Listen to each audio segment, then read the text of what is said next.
Good morning, everyone. Welcome to Unique Coaching Classes, Bajaj Nagar. So, students, yesterday or in the last lecture, we started our lesson. Let's march, which is I told you it is the speech delivered by Kailash Satyarthi. So, in last lecture, I think so we have seen till the page number 79 और 79 page number पे जो एक last के जो एक दो paragraph बाकी है, okay, that will see and then go to the next page. Okay, तो मैं अंडरलाइन करता हूँ. वहाँ तक हमारा कंप्लीट हो गया है. सो कल हमने देखा था कि कुछ जो रिलीजन्स होते हैं, actually what does or what do the religion teach us. So only one thing they teach us, so that is the care for our children. हमारे बच्चों की हमने केयर करनी चाहिए, ये वहाँ पे बताया गया था. और जीसस ने क्या बताया, द होली कुरान ने क्या कहा, तो ये भी वहाँ पे बताया गया था. So actually both religion tell us that the children are important in our life, yes or no? And as Jesus also said, let the children come to me, do not hinder them, yes or no? और for the kingdom of God belongs to them.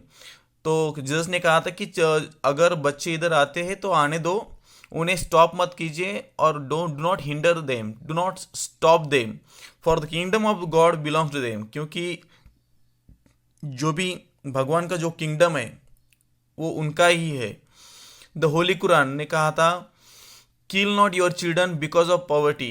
Okay, तो poverty की वजह से, गरीबी, दरिद्रता के वजह से आपके खुद बच्चों को मत मारिए, ऐसा उन्होंने कहा था. तो देखिए उसके आगे आज हम बढ़ते हैं. जो मैंने अंडरलाइन किया हुआ पैराग्राफ है वो हम पढ़ेंगे. Friends, there is no greater violence than to deny the dreams of our children. So actually यहाँ पे बहुत ही खास बात यहाँ पे कैलाश सत्यार्थी जी ने कही है कि एक्चुअली इस दुनिया में सबसे बड़ा वायलेंस क्या है, तो actually to deny the dreams of our children. हमारे बच्चों के जो स्वप्न होते हैं, ड्रीम्स होते हैं, उसे डिनाई करना, उसे इनकार करना, ये सबसे बड़ा वायलेंस वो कहते हैं. हिंसा, सबसे बड़ी हिंसा आज उन्होंने कही है. Yes, therefore I refuse to accept that all the temples and mosques and churches and prayer houses have no place for the dreams of our children. Yes. So actually we can see बहुत ही अच्छी तरह से वो रख रहे हैं, उनके जो थॉट्स है वो यहाँ पे रख रहे हैं. तो उन्होंने कहा I refuse to accept, means actually मैं इनकार करता हूँ एक्सेप्ट करने के लिए कि जो भी टेम्पल्स है, मास्क, चर्चेस और द प्रेयर हाउसेस, ये जो चार प्लेसेस उन्होंने बताए, they have no place for the dreams of our children. इन चारों जगह में जो बच्चे हैं, हमारे बच्चों की जो ड्रीम्स होते हैं, वो ड्रीम्स के लिए कुछ भी जगह नहीं है, ऐसा मैं इससे इनकार करता हूं, ऐसा वो कहते हैं यहाँ पे. तो देखिए यहाँ पे अगर हम सोचे कि actually most of temples they are very rich, और we can say mosques are there, churches are there, so actually these all the places had much money, ऐसा नो, बहुत पैसा है इन जो रिलीजियस प्लेसेस है, वहाँ पे बहुत सारा पैसा है. मगर एक्चुअली हम क्या करते, सिर्फ भगवान को और अल्लाह को और वी कैन से जीसस को, ये पूरा पैसा हम दान करते रहते हैं. मगर एक्चुअली अगर उनसे जो विश्व में जितने भी बच्चे हैं उनके स्वप्न अगर पूरे होते हैं तो क्यों ना करे, मगर वो सब पैसा दूसरे ही कामों में लगाया जाता है. So actually if that money used to complete the dreams of the children, so definitely I think so it will be the best thing. Actually no child will be there who will have any wish, yes or no? So all the wishes of those all the children will be completed. Okay, तो ये एक पहली बात है. देखो एक question आ सकता है, Kailash Satyarthi refuse to accept, एक 4 पॉइंट वहां पे आ सकते हैं. यह है पहला पॉइंट जो मैंने कहा था, that all the temples, mosque, churches and prayer houses have no place for dreams of our children. ये पहला पॉइंट यहाँ पे आता है। देखिए मैंने क्या कहा, Kailash Satyarthi refuse to accept, sorry ये यहीं पे एक क्वेश्चन है, देखो what does Satyarthi refuse to accept. तो यहाँ पे पहला पॉइंट मैंने आपको दिया, नीचे दूसरा पॉइंट है, और अगली पेज जो 80 नंबर है वहाँ पे और 2 पॉइंट्स आपको मिलेंगे, मीन्स थर्ड एंड फोर्थ, ऐसे 4 पॉइंट आपको यहाँ पे लिखने पड़ेंगे। तो मैंने पहला आपको बता दिया, all the temples and mosque and churches and prayer houses have no place for the dreams of our children, ये पहला पॉइंट है। चलिए आगे बढ़ते हैं। यहाँ पे देखिए, यस आगे वो कहते हैं, I refuse to accept that world is so poor when just 1 week of global military expenditure can bring all the children to classrooms। देखिए वो कह रहे कि actually like each and every country is trying to make their country strong by increasing their military power, ऐसा no, पूरे विश्व में military बढ़ाने जा रही है,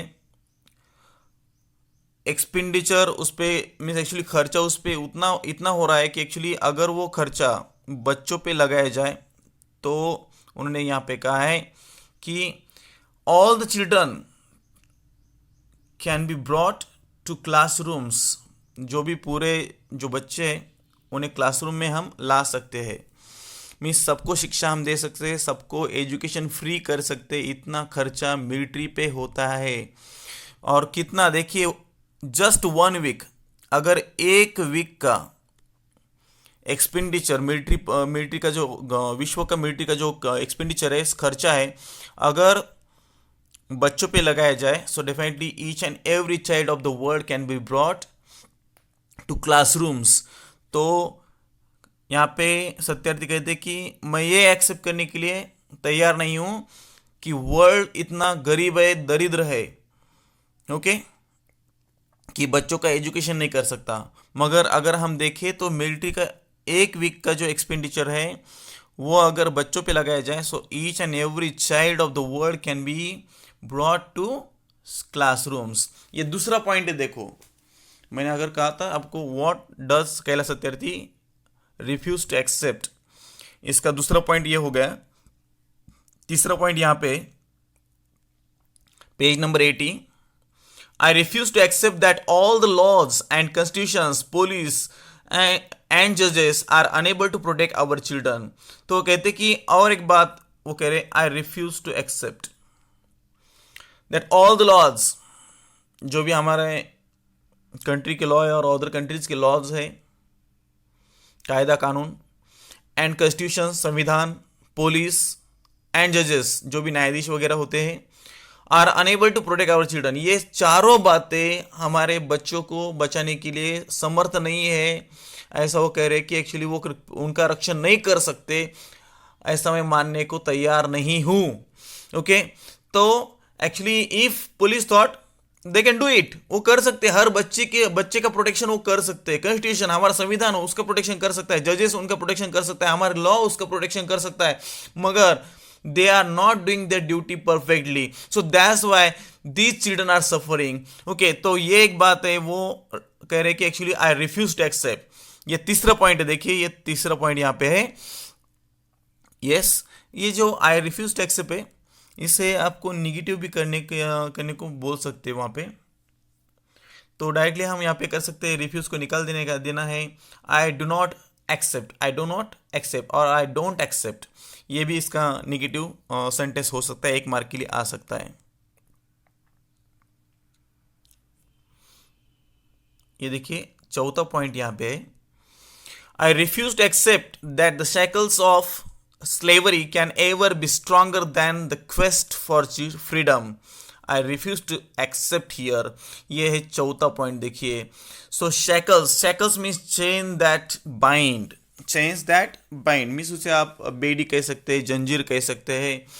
सो ऑफ स्लेवरी, गुलामगिरी की जो चैन होती है और जो बेड़ी होती है और जंजीर होती है, can ever be stronger than the quest for freedom, कि एक्चुअली स्वतंत्रता की जो इच्छा होती है, जो जो क्वेस्ट होती है, उससे स्ट्रॉन्गर गुलामगिरी की जो जंजीरें होती है वो मैं मानने को तैयार नहीं हूँ, ऐसा कौन कहते हैं? कैलाश सत्यार्थी कहते हैं कि स्वतंत्रता पाने की जो चाह होती है, क्वेस्ट होती है, वो सबसे स्ट्रॉन्गर होती है और उससे ज़्यादा स्ट्रॉन्गर गुलामगिरी की जंजीरें नहीं हो सकती, ऐसा वो कह रहे हैं कि एक्चुअली वो मैं मानने को तैयार नहीं हूँ कि एक्चुअली जो जंजीरें है वो उनसे स्ट्रॉन्गर है, वो ये मानने को मैं तैयार नहीं हूँ कि एक्चुअली स्वतंत्रता की जो क्वेस्ट है उससे स्ट्रॉन्गर है, ऐसा मैं मानने को तैयार नहीं हूँ। ये 4 पॉइंट आपको लिखने हैं 2 मार्क के लिए। क्वेश्चन आएगा आई रिफ्यूज टू एक्सेप्ट, और we can see what does Kailash Satyarthi refuse to accept. तो आपको ये 4 पॉइंट लिखने हैं 2 मार्क के लिए। Okay, yes, okay, will see the next one. ये देखिए अभी अगला क्वेश्चन यहाँ पे है, तो यहाँ पे उसका क्वेश्चन भी दिया गया है, ये भी 2 मार्क का क्वेश्चन है। देखिए, what is the only aim in life for Kailash Satyarthi. Kailash Satyarthi का एम क्या है, ध्येय क्या है, उनके जिंदगी का ध्येय क्या है, ऐसा उन्होंने पूछा है। तो यहाँ पे आंसर देखिए, ये जो पूरा मैंने दिखाया है, अंडरलाइन किया है, वो आंसर है इस क्वेश्चन का। 2 मार्क का क्वेश्चन है। My only aim in life is that every child is free to be a child. तो पहला उनका एम है उनके लाइफ का कि actually that every child is free to be child. हर एक बच्चा इस दुनिया में का हर एक बच्चा should be free to be a child. एक बच्चा कह के उसे एक स्वतंत्रता मिलनी की चाहिए, और बच्चे की जो हर बच्चे को जो स्वतंत्रता होती है जीने की, वह स्वतंत्रता मिलनी चाहिए उन्हें। बचपन में जो भी चीज़ें चाहिए होती है, उनके जो स्वप्न होते हैं, ड्रीम्स होते हैं, जो भी इच्छाएं होती है, वो पूरी होनी चाहिए, और उनके जैसा उन्हें जीने का हक मिलना चाहिए, ऐसा वो कह रहे। ये पहला उनका एम है यहाँ पे। यस, आगे देखिए, दूसरा ध्येय है उनका free to grow and develop. ये हर एक बच्चा कैसा होना चाहिए? Free to grow and develop, विकसित होने के लिए और बढ़ने के लिए वो फ्री होना चाहिए, उसे वो हक मिलना चाहिए। और एक हक मिलना चाहिए, free to eat, sleep and see daylight. So दिन का जो प्रकाश, देन खाना and sleep, a nice sleep which should be given to each and every child. हर एक बच्चे को मिलनी चाहिए ऐसी नींद, ऐसा दिन का प्रकाश और खाना जो भी उन्हें चाहिए वो मिलना चाहिए, ऐसा वो कहते हैं। ये एक ध्येय है उनका। Free to laugh and cry, जो हर एक बच्चा रोता और हंसता है वैसी ही जिंदगी हर एक बच्चे को मिलनी चाहिए। ओके, हक मिलना चाहिए उसका। Free to play and learn, ये एक पॉइंट देखिए, free to play and learn. जैसे हमारे बच्चे खेलते हैं, सीखते हैं, वैसे ही हर एक बच्चे को education should be given as well as they should be free to play. उन्हें खेलना कूदने की एक आज़ादी मिलनी चाहिए। Next, free to go to school and above all free to dream. और सबसे बड़ा उन्होंने कहा है कि एक्चुअली उन्हें हर एक बच्चे को स्कूल में जाने का अधिकार होना चाहिए। Like we can see some children they work in the hotel, some children work in the any company, but they do not take the education. तो उन्हें उनके माता पिता नहीं होते, किसी को अगर माता पिता है तो वो सिखा नहीं सकते, ऐसी स्थिति हम देखते हैं। तो हर एक बच्चे को एजुकेशन मिलना चाहिए, फ्री होना चाहिए, ऐसा वो कहते हैं कि actually above all free to dream. और उन्हें स्वप्न देखने का भी अधिकार प्राप्त होना चाहिए, बड़े ड्रीम्स उन्होंने देखने चाहिए, ऐसे उन्होंने कहा है कि हर एक अधिकार जो रिच पीपल के और जिनके माता पिता अच्छे पैसे होते हैं उनके पास, उनको अगर मिलते हैं तो हर एक बच्चा जो दुनिया में है उसे भी ये अधिकार मिलने चाहिए, ऐसा उनका एम है। तो ये पॉइंट्स देखो, 1 2 3 4 5 6 and 7, around 7 points are there. तो 7 पॉइंट्स आपको 2 मार्क के लिए यहाँ पे लिखने हैं इस क्वेश्चन में। चलो आगे बढ़ते हैं। I have the privilege of working with many courageous people who have the same aim. We have never given up against any threat or attack and we never will. वो कहते हैं कि मुझे विशेषाधिकार प्राप्त हुआ है ये यहाँ पे काम करने का, क्योंकि actually with many courageous people who have the same aim, ऐसे मेरे जैसे बहुत सारे लोग हैं जो करेजियस है, धैर्यवान है, और उनका यही एम है कि बच्चों को ये सारे अधिकार प्राप्त होने चाहिए. सो वी हैव, हम सारे मिलके, we have never given up against any threat. तो वो कहते कि हमें बहुत सारी धमकियाँ वगैरह प्राप्त हुई है, मगर हमने कभी भी जो हम काम कर रहे हैं उसे छोड़ेंगे नहीं. Given up, given up means छोड़ देना. ओके, तो कभी भी हम उसके सामने सरेंडर नहीं करेंगे. और अटैक, जो भी हमारे ऊपर अटैक होते, हमले होते, उससे भी हम डरेंगे नहीं है. और वी नेवर विल, हम कभी हार नहीं मानेंगे. Okay, so actually this is the determination done by Kailash Satyarthi and his team. जो भी वैसे लोग हैं जो करेजियस पीपल है, so who want to do something for the children of the world who are not getting their own rights, जिन्हें खुद के अधिकार प्राप्त नहीं होते, उनके लिए कुछ ना कुछ तो वो करना चाहते. तो वो पूरी टीम कहती है we will never will, so we will never leave this work, हम ये काम कभी भी नहीं छोड़ेंगे. Though actually we have to face death. Okay, अगर हमें डेथ भी मिलती है तो भी हम तैयार है, ऐसा वो कहते हैं. सो देखिए यहाँ पे एक अगला 2 मार्क का क्वेश्चन है. What progress has been made by Kailash Satyarthi and his team in the last couple of decades. यहाँ पे decades means the period of 10 year, means 20 सालों में उन्होंने कौन सी प्रगति की है, कैसे हालात सुधारे हैं, ऐसा यहाँ पे क्वेश्चन पूछा जा सकता है. तो देखिए कैसे हालात सुधारे उन्होंने. We have reduced the number of out of school children by half. So 50% जो बच्चे बाहर रहते, स्कूल एजुकेशन नहीं प्राप्त कर सकते, ऐसे बच्चों को उन्होंने स्कूल में लाया है, उन्हें एजुकेशन दे रहे हैं वो. सो यू कैन सी जो भी समझो 100 बच्चे होंगे पूरी दुनिया में जो एजुकेशन नहीं लेते, और 1 लाख होते होंगे तो 1 करोड़ होंगे, और 1 मिलियन होंगे, और 1 बिलियन होंगे. तो अगर 1 बिलियन होंगे तो 50% उसमें के उन्होंने स्कूल में लाए हैं, उन्हें एजुकेशन अब प्राप्त करने का अधिकार प्राप्त दिया है. सो नेक्स्ट देखिए, ये एक पॉइंट है. We have reduce the number of child labourers by 3rd. So जो बच्चे मजदूर होते हैं, एक्चुअली कम एज में ही मजदूरी करने लगते, वैसे बच्चों की जो संख्या है काम करने वालों की, तो 1/3 से उन्होंने कम कर दी है. ओके, तो 1/3 मीन्स अराउंड लाइक देखिए आई थिंक सो 33% तक होता है, तो उतना उन्होंने कम किया है.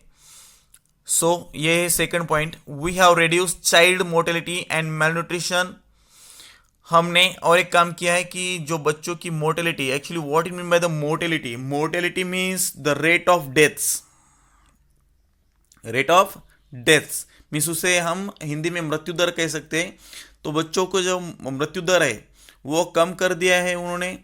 And malnutrition, actually what mean by the malnutrition, malnutrition को आप हिंदी में कुपोषण वगैरह कह सकते हैं, और इंग्लिश में उसे कह सकते हैं कि लैक ऑफ न्यूट्रिशन, और we can say due to improper diet.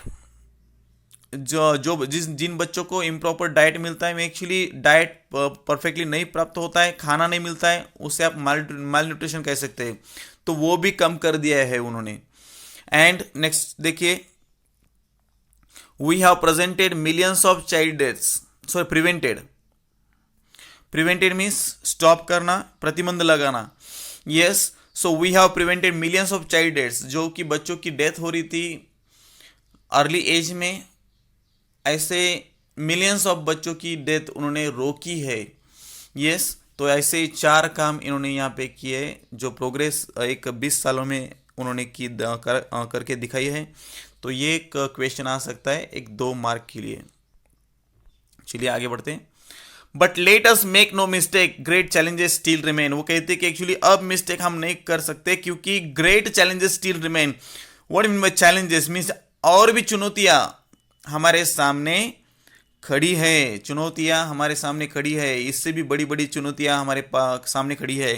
So friends, the biggest challenge और biggest crisis knocking on the doors of humankind is fear and intolerance.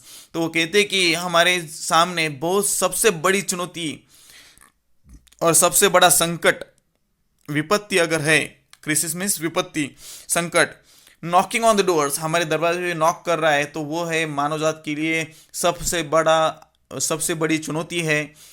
That is fear and intolerance. एक है पहला डर, लोगों में डर है किसी चीज का, वो डर। एंड इंटॉलरेंस, इंटॉलरेंस को आप कह सकते कि असहिष्णुता, असहनीयता वगैरह आप कह सकते। तो ये 2 चीजें हमारे सामने चुनौती बन के खड़े हैं, क्योंकि किसी को डर दिखा के कुछ भी काम आज करके लिया जा रहा है, तो कुछ लोग असहिष्णु बन रहे हैं, जल्दी ही अग्रेसिव हो जाते हैं। वो एक बात है कि हमारे सामने चुनौती बन के खड़ी है, तो हम अभी मिस्टेक नहीं कर सकते, वो इनका कहना है। तो यहाँ पे पूछा जा सकता है what is the biggest challenge और the biggest crisis knocking on the doors of humankind, तो वो है फियर एंड इंटॉलरेंस। ओके, आगे बढ़ते हैं। We have utterly failed our children in imparting an education. तो वो कहते कि हम एक बात देने से और बच्चों को देने से हम फेल हो गए, हम नहीं दे सके। तो वो है imparting an education. So impart means giving, imparting means giving, आप लिख लीजिए, imparting means giving an education. तो वो एजुकेशन देने में हम फेल हो गए, ऐसा उनका कहना है। एन एजुकेशन, अब एजुकेशन क्या है, ये 2 मार्क का क्वेश्चन देखिए। What is an education? So N education that gives the meaning and objective of life. वो कहते हैं कि हमारे जीवन को अगर अर्थ और उद्देश्य, ऑब्जेक्टिव मीन्स उद्देश्य, ध्येय, अगर कोई देता है वो है education. An education that gives a sense of global citizenship among the youth। और एक मीनिंग वहां पे दिया है, एजुकेशन एक ऐसी चीज है, वो देती है अ sense of global citizenship among the youth. जो भी हमारे यूथ है उनमें वैश्विक नागरिकता का एक भाव, एक बोध, अनुभव उनमें प्राप्त होता है कि वो इस विश्व के नागरिक है, ऐसा एक सेंस उनमें जागृत होता है, तो वो है एजुकेशन। तो ये 2 मार्क के लिए क्वेश्चन आ सकता है, what is an education? So what education means, और we can say an education that gives the meaning and objective of life, an education that gives a sense of global citizenship among the youth, so that is called an education. So can see यहाँ पे 2 mark के लिए भी question आ सकता है। आगे बढ़ते हैं, last paragraph on this page 80। I am afraid that the day is not very far away when the cumulative result of this failure will culminate in an unprecedented violence and that will be suicidal for humankind। वो कहते हैं कि actually मुझे डर लग रहा है कि actually that the day is not very far, एक जो दिन बहुत दूर नहीं है। कौन सा दिन? The cumulative result of this failure, हम उन्हें एजुकेशन नहीं दे सके इस फेल्योर की वजह से। सो क्यूमुलेटिव मीन्स, इसका मतलब होता है increasing quantity. Okay, result of failure, हमारे इस फेल्योर का जो एक बढ़ता हुआ जो परिणाम है, इट विल कल्मिनेट, कल्मिनेट का मतलब है reach to the highest level. Okay, means इसका नतीजा, परिणाम, टू रिजल्ट इनटू समथिंग, कुछ भी इसका रिजल्ट आएगा, इन एन अनप्रेसिडेंटेड वायलेंस। तो क्या होगा? अनप्रेसिडेंटेड वायलेंस, अनप्रेसिडेंटेड का मतलब है नेवर नोन और एक्सपीरियंस बिफोर, ऐसी बात घटेगी जो पहले कभी नहीं देखी, अभूतपूर्व, अद्वितीय, ऐसा वायलेंस, ऐसी हिंसा हमारी दुनिया में होगी, ऐसा वो कहते हैं। And that will be suicidal for human kind, और वो एक मानव जात के लिए एक खुदकुशी की सिचुएशन होगी, ऐसा वह कहते हैं। तो अनप्रेसिडेंटेड मीन्स ऐसा वायलेंस होगा जो पहले कभी देखा ना सुना, ऐसा वायलेंस यहाँ पे दुनिया में हो सकता है, ऐसा उनका कहना है। So education is very important for each and every child, ऐसा उनका कहना है। देखिए, और अगर वो नहीं दिया तो अनप्रेसिडेंटेड वायलेंस हो सकता है, and that will be suicidal for the humankind. देखिए next page, rights, security, hope can only be restored through education. Okay, तो हम ये बातें लौटा सकते हैं, इनका नवीनीकरण कर सकते हैं कौन सी चीज़ों का? राइट्स मीन्स अधिकार, security means protection, hope means अपेक्षा, इच्छा, इनका हम नवीनीकरण और इनको लौटा सकते हैं थ्रू द एजुकेशन। एक ही बात है, एजुकेशन से ये तीनों बातें आ सकती है। एक, उनका हक प्राप्त हो सकता है, दूसरी सिक्योरिटी, उन्हें प्रोटेक्शन मिल सकता है, और उनकी जो अपेक्षाएं है, इच्छाएं है, आशा है, वो सब पूरी हो सकती है। तो देखिए, ये सारी बातें एजुकेशन से हो सकती है, ऐसा वो कह रहे हैं कि एजुकेशन बहुत ही इंपॉर्टेंट है। Next paragraph is here, young people like Malala. अब Malala means Yousafzai Malala, who is from Pakistan, who fight for the education of ladies or the females in Pakistan. Okay, I have started calling her my daughter Malala, not just Malala. वो कह रहे कि actually मैं मलाला को मैं मेरी daughter मानता हूँ, डॉटर कहता हूँ। So my daughter Malala and other daughters including, देखिए किसी किसी वो डॉटर मानते हैं, daughters means actually all the girls from the world, वो उन्हें डॉटर मानते हैं। So other daughters including Kainat, in fact to Kainat, ये नाम है, देखिए ये लड़कियों के नाम है, Malala, Kainat. Actually he says to Kainat are there, Shazia and the daughters from Africa, और फिर कुछ डॉटर्स है अफ्रीका से, from all over the world, जो भी पूरे दुनिया में जो भी मेरी डॉटर्स है, वो कहते हैं कि actually they are rising up and choosing peace over violence. So what these daughters are choosing, वो दुनिया में कैसा बदलाव ला रहे हैं, तो वो कह रहे कि actually they are choosing peace over violence, हिंसा पे मात देके वो अब शांतता प्रस्थापित कर रहे हैं। टॉलरेंस ओवर एक्सट्रीमिज्म, अब टॉलरेंस मीन्स क्या? टॉलरेंस का मतलब होता है सहिष्णुता, सहनशीलता, वो चूज कर रहे हैं ऑन द एक्सट्रीमिज्म, अतिवाद जो उग्रवाद है, वायलेंस है, उसे मात देके वो अब टॉलरेंस मीन्स लोगों में सहिष्णुता लाने का काम कर रहे हैं। एंड करेज ओवर फियर, और डर के ऊपर धैर्य वो लाने का काम कर रहे हैं। एक्चुअली डर को मात दे के धैर्य लोगों में लाने का काम वो ये लड़कियां, ये उनकी डॉटर्स कर रही है, ऐसा उनका कहना है। तो देखिए, if girls are doing such work, so definitely I think so each and every person of the world can do for us these. Each and every country, or actually each and every person want to live peacefully in this world. इस जिंदगी में हम peacefully जीना चाहते हैं, मगर actually this violence की वजह से, एक्सट्रीमिज्म की वजह से, फियर की वजह से हम नहीं जी पा रहे। तो हमें लाना पड़ेगा क्या?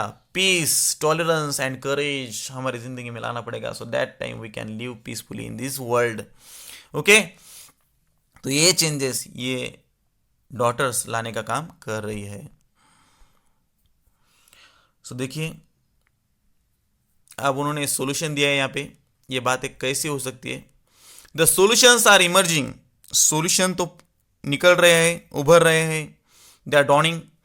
But these solutions cannot be found in the deliberations in conferences alone and cannot be found in the prescriptions from a distance. यहाँ पे deliberations का मतलब होता है long discussion after careful thinking. So इसका मतलब है विचार विमर्श. सिर्फ एक कॉन्फ्रेंस में deliberations मीन्स विचार विमर्श करने से इसके सॉल्यूशन नहीं आएंगे. It cannot be found in prescriptions from a distance. तो कह रहे कि एक्चुअली एक रिटर्न सॉल्यूशंस देने से